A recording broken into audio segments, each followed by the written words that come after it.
Everyone has experienced it. You wake up with good intentions. You know exactly what needs to be done. Yet somehow, hours disappear. One video becomes 10. One short break becomes an entire afternoon. By the end of the day, nothing important has changed, except the quiet feeling that tomorrow has to be different. Most people call this laziness. But here's the interesting part. Modern psychology doesn't actually view laziness as a personality trait. It isn't something you're born with. It isn't proof that you're weak or undisciplined. In many cases, what we call laziness is something else entirely. Sometimes it's fear, wearing comfortable clothes. Sometimes it's exhaustion, pretending to be indifference. Sometimes it's a brain that has been trained to seek effortless rewards every few minutes. If we misunderstand the problem, we'll keep trying solutions that don't work. We'll buy planners we never use. Watch motivational videos that fade by lunchtime. Promise ourselves that tomorrow will suddenly become disciplined. But motivation has never been the engine. Systems are. Habits are. Environment is. Identity is. Today we're going to explore what science actually says about laziness, from neuroscience to sociology to behavioral psychology, and more importantly, how ordinary people escape it. Because once you understand why your brain resists action, you stop fighting yourself and start designing a life where action becomes the easier choice. Chapter 1. The myth of laziness. Imagine two people. The first wakes up at 5 every morning, exercises, studies before work, and seems endlessly productive. The second struggles to get out of bed, procrastinates constantly, and feels guilty almost every evening. Society labels one disciplined, the other lazy. But neuroscience asks a different question. What's happening inside their brains? The human brain evolved in environments where conserving energy increased survival. For hundreds of thousands of years, calories were scarce. Movement was expensive. Rest was efficient. Your ancestors weren't rewarded for constant productivity. They were rewarded for surviving. Your brain still carries that ancient programming. It naturally prefers actions that require less energy. That means every difficult task begins with resistance, not because you're broken, but because your brain is trying to be efficient. Now combine that ancient wiring with the modern world. Instead of hunting food, we hunt notifications. Instead of climbing mountains, we scroll infinite feeds. Every swipe delivers novelty. Every notification offers uncertainty. Every new video provides another tiny burst of dopamine. Without realizing it, we've created environments that constantly reward effortless stimulation. The result isn't laziness, it's competition. Your most important goals are competing against technologies built by thousands of engineers whose job is to capture your attention. Understanding this changes everything. Because now the question isn't, why am I lazy? It's, what behaviors has my environment been training me to repeat? Chapter 2. Your brain doesn't want success, it wants prediction. People often describe dopamine as the chemical of pleasure. More accurately, dopamine helps the brain anticipate rewards. It's deeply connected to prediction. Imagine hearing your favorite song unexpectedly. Your brain lights up. Now imagine hearing it every hour. Eventually, the excitement fades. The reward became predictable. Your brain adapts.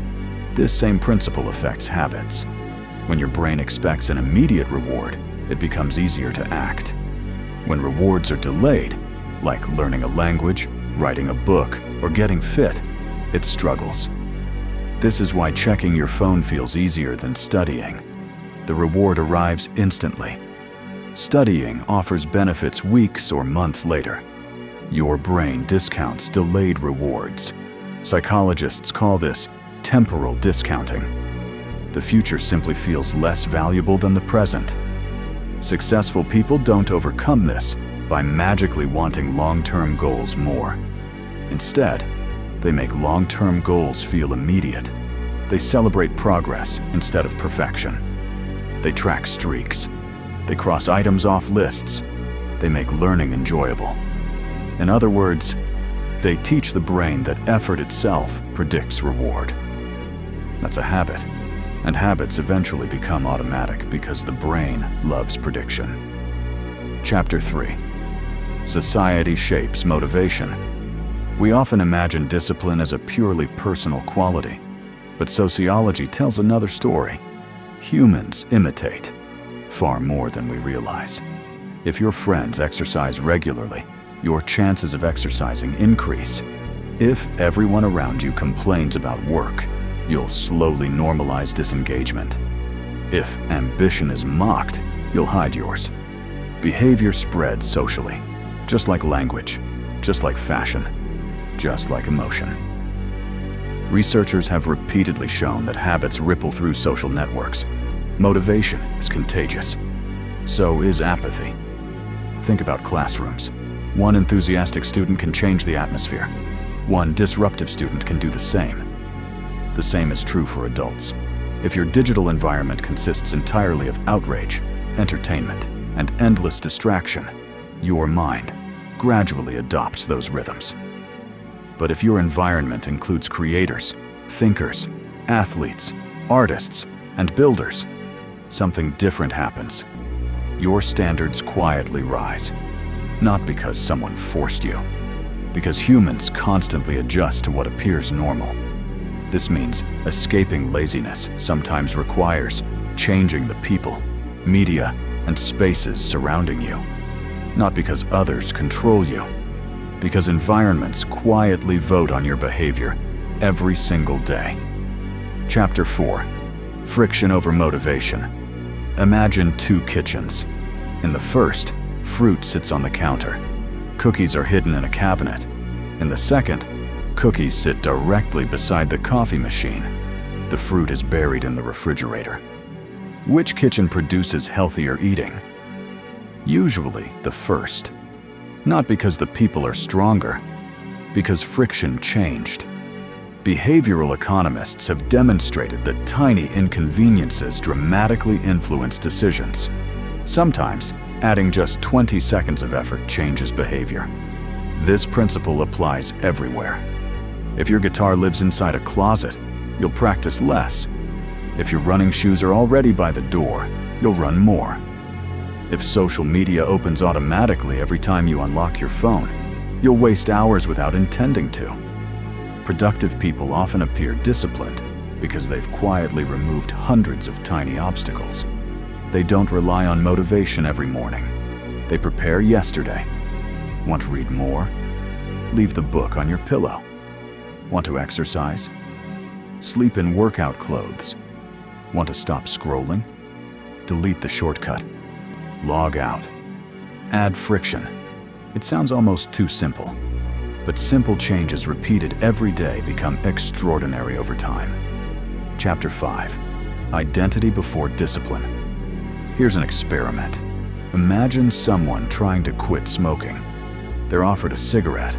They respond, "I'm trying to quit." Now imagine another person. They're offered the same cigarette. They say, "I don't smoke." Those sentences sound similar. They're not. The first describes behavior. The second describes identity. Psychologists have found that people naturally act in ways consistent with how they see themselves. If you believe you're lazy, every missed workout becomes evidence. Every unfinished project confirms the story. Eventually, the identity becomes self-reinforcing. Instead of asking, "How do I become productive?" ask, "What would someone who values growth do next?" Not forever, just next. Identity isn't built through declarations. It's built through repeated evidence. One workout, one page, one difficult conversation, one promise kept. Each action becomes a vote for the kind of person you're becoming. You don't think your way into a new identity. You behave your way into one. Chapter 6. Exercises to rewire habits. Let's turn science into action. The first exercise is called the 2-minute rule. Any task feels smaller when the first step takes less than 2 minutes. Instead of study biology, open the textbook. Instead of write an essay, write 1 sentence. Momentum matters more than intensity. Second, use implementation intentions. Instead of saying, "I'll exercise tomorrow," say, "At 7 a.m. after brushing my teeth, I'll walk for 10 minutes." Specific plans dramatically increase follow-through because the decision has already been made. Third, perform an evening reset. Spend 5 minutes preparing tomorrow's environment. Lay out clothes. Charge devices outside the bedroom. Place your notebook on your desk. Remove tomorrow's excuses before tomorrow begins. Finally, keep an evidence journal. Every evening, write down 3 actions that matched the person you want to become. Not achievements, evidence. Over time, your brain stops searching for proof that you're lazy. It begins collecting proof that you're capable. Identity quietly changes. Escaping laziness isn't about becoming someone who never struggles. Even the most disciplined people experience resistance. The difference is that they no longer interpret resistance as a stop sign. They recognize it as the cost of meaningful work. Your brain evolved to conserve energy. Your environment competes for your attention. Your habits repeat what they practice. Your identity follows your actions. None of those forces make change impossible. They simply mean change must be designed. You don't need to transform your entire life overnight. You need one action. One decision repeated often enough that it becomes automatic. Because the opposite of laziness isn't endless hustle. It's intentional living. It's building a life where your daily actions gradually resemble the future you hope to create. And that process doesn't begin tomorrow morning. It begins with whatever you choose to do next.